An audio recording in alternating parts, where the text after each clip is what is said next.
Welcome to Luca and Miguel. Enjoy the video. You start by verifying versions and preparing your device. Make sure the Android build or emulator matches the Green Hill Zone release. Mismatches break character swaps. Once done, install the Shadow character pack and a compatible texture loader, then enable developer or log mode so you can spot errors. You should backup save data now.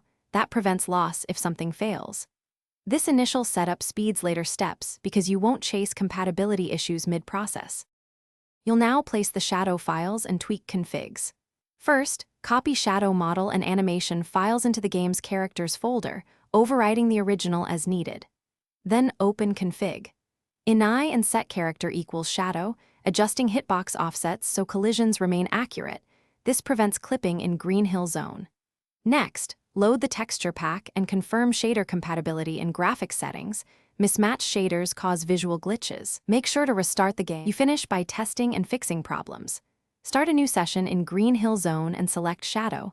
Observe animations, collision, and textures.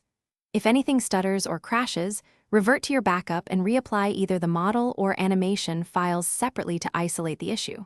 Also check logs. Logcat will show missing textures or shader errors, which tells you whether to swap loaders or update the texture pack. Once stable, save a confirmed working copy so you avoid repeating troubleshooting later.